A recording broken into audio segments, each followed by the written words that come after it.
I hit a low point, business-wise, political-wise, debt-wise, and if you've never been captured, that's what drugs do to you. They capture you. I would never wish my bottom on anybody. You don't have to go that far. Physical health was horrible. Mental health was horrible. I was not a good person to the people that needed me and loved me. I was so blind to what was right in front of me. As a parent, you just don't want to believe that your child is involved with drugs, and drugs like heroin. But there became a point where I got this feeling something just wasn't right. And I would talk to people about it, and they're like, oh no, you just need to cut back, this, that. Well, and I would try that, and I couldn't. There was no stop. Once I got going, it was all or nothing. People think from the outside that we being in ministry and how it looks, but underneath there are some really dark times. There's such a fine line between helping and enabling. I struggled with the drug addiction beginning at the age of 12. I was very young, and I think I was probably, 15 years old when I realized, this is a problem. When I look in the rearview mirror, there were a lot of things that I missed. I noticed something wasn't right.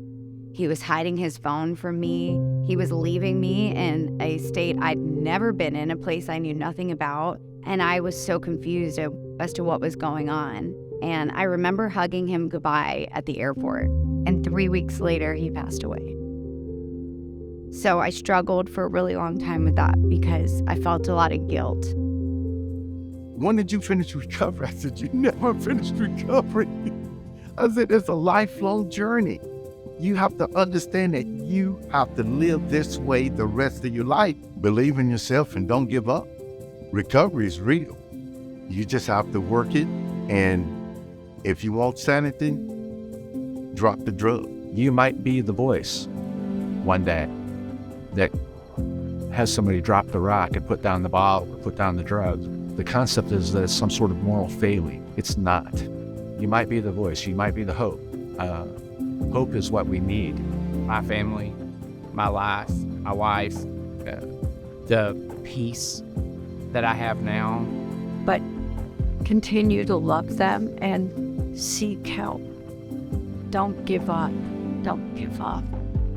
It's worth trying. And so that journey has been difficult, but that's why we tell our story. And so we just want to share our story to say this is where we were, this is where we are now, and there can be joy. Because there is hope on the other side of hopelessness. And if we could all just lift each other up and help, or at least try to help, or at least try to show compassion, then addiction, the success rate would become higher because people wouldn't be so ashamed to ask for the help. I don't want anyone to ever feel like I did, because it's a really, really dark place. So to know there are people out there who understand, and I can turn to them and talk to them, and they can do the same for me. I mean, that's incredible. It means more people are talking about it, more people are getting educated, and more people are seeing that recovery is possible. And that's amazing. When I meet someone who's in recovery, whether it's 9 months or 9 years, I just hug them, and I am so amazed by them. My name is Muskie Harris. I'm Jim Engelward. I'm Scott Taylor. I'm Dale Hall.